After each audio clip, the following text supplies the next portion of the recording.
Hi everybody, it's nutritionist Amy Berger from TwoItNutrition.com with the next video on doing keto without the crazy. Kind of a change of pace today, no notes. No notes. For once, I'm just speaking right off the top of my head. And this video was inspired by something I saw on Twitter about 5 minutes ago. It struck me so strongly that I said, you know what, I have to talk about this right now before I lose my steam.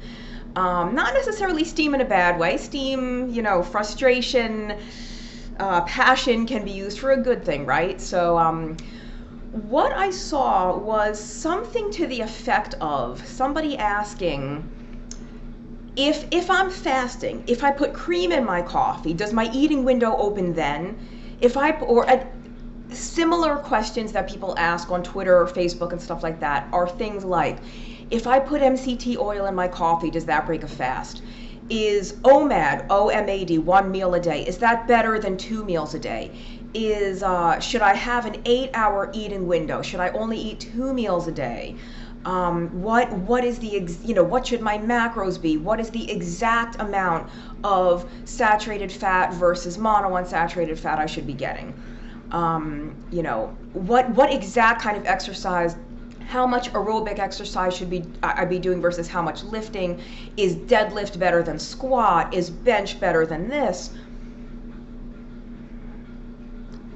Here's my perspective on all of this. And please understand that my perspective on all this is based on the understanding that you are already doing some version of a carbohydrate restricted diet, whether that's just low carb, whether it's strict ketogenic, whether it's carnivore, whether it's even paleo but lower carb paleo. With the assumption that you're probably already doing some type of carbohydrate restricted diet, we have to understand that if those are the kinds of questions you're asking, whether the MCT oil or cream in your coffee breaks a fast, or whether you should be deadlifting instead of squatting, or do both, or whether 1 meal a day is better than an 8-hour eating window with 2 meals a day, if those are the kinds of questions you're asking, you are already doing so much better than the average person who can barely make it through the day without, without snacking 60 times a day, without running to the vending machine every 3 hours for sugar, without taking 12 drugs for arthritis and hypertension and gout and type 2 diabetes and who knows what and all kinds of stuff. If your health and your wellness and your fitness and your overall well-being is so strong already that you have the time and the emotional energy to be concerned about those minute issues, please count your blessings. Please thank yourself for being educated and being proactive and for taking control of your health, because you probably weren't always on a low-carb diet. If you're like me, 15, 20 years ago, maybe even 2 years ago, you were on a garbage diet, or you may have been on what you thought was a good diet. You were eating lots and lots of those whole grains, very little fat, especially very little saturated fat. You were doing what you thought were all the right things, but you were probably still sick as hell, and maybe you were overweight or obese. So if you have already gotten to the point where you've either completely reversed all that, or you're on the trajectory to do so, where things are getting much better, like I said, count your blessings. Thank yourself.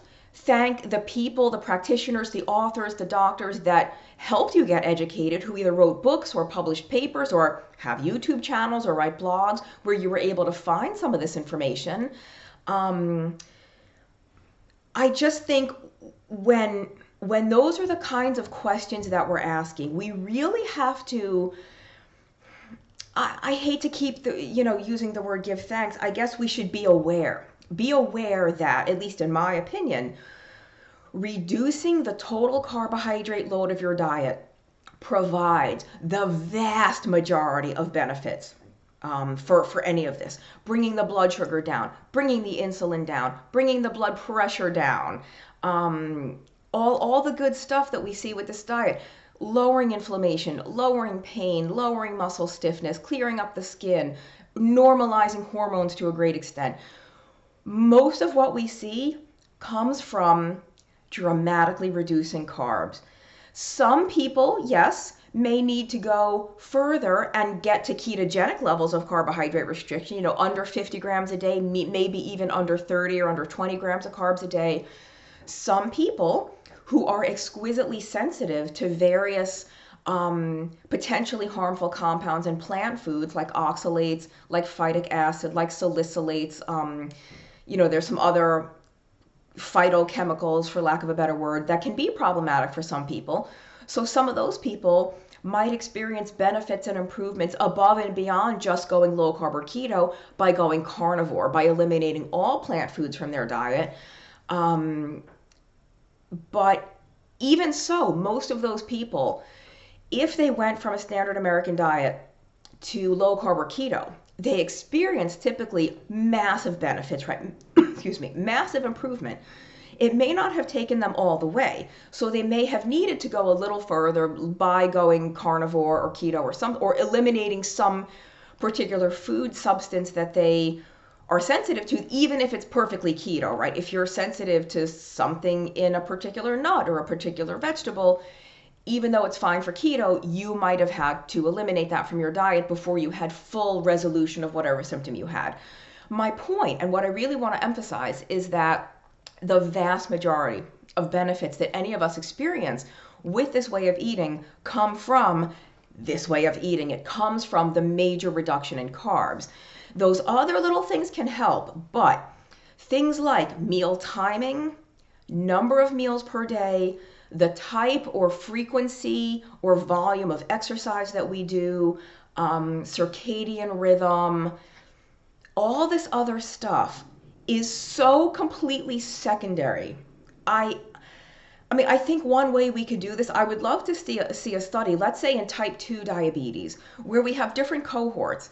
Let's put one group on a low carb or ketogenic diet, and we tell them nothing else. We don't tell them anything about meal timing, about exercise, about sleep, fasting, nothing.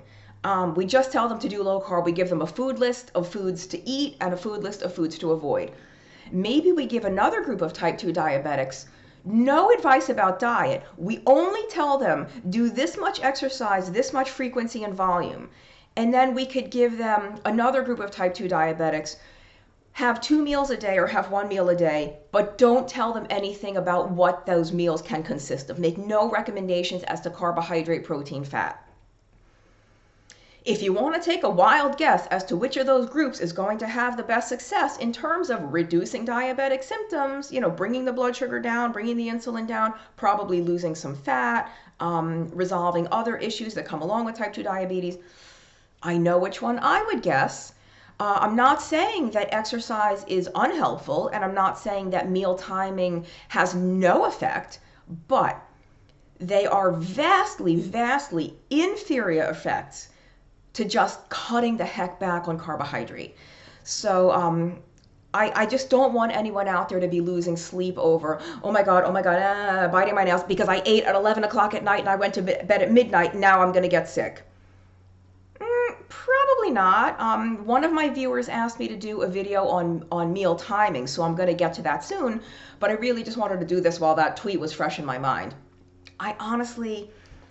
It exhausts me. I get tired sometimes reading tweets like that when I think, this is what people are worried about? Really? Like, we have time to be worried about this stuff? And please, don't take this the wrong way. I'm not saying we shouldn't be concerned about this. What I'm saying is that if everything in your life is already going so well that you now have time to worry about whether eating 1 meal a day would work better for you than eating 2 or 3 meals a day, or whether if you do fasting, you should eat your meals in the earlier hours of the day and stop eating at night, or whether you should not eat in the early part of the day and do your eating at night, whether you should lift 4 days a week or 5 days a week or 3 days a week.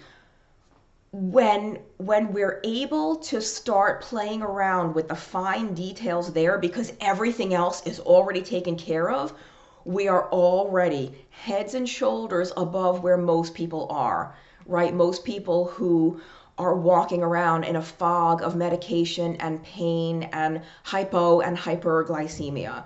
So let's be grateful for how far we've come, how healthy we already are, how much we have to be grateful for, and where we're going, because it's only going to get better. So again, I'm not saying to ignore these little fine bits of minutia, but they are just that. They are fine bits of minutia.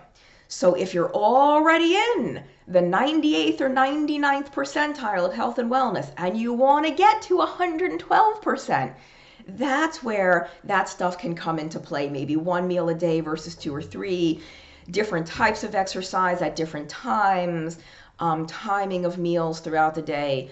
So I just think it's all very, very secondary, tertiary, quaternary to the thing which is the most impactful and gets you by far the biggest bang for the buck, which is to just stop eating so much damn carbohydrate. All right, until next time will probably be a bigger topic and I'll have notes, but that's it. You can read my blog at tuitnutrition.com, T-U-I-T nutrition.com. I am on Patreon now. If you like my videos and you want to support my work, send a couple of bucks my way. You can go to patreon.com/tuitnutrition.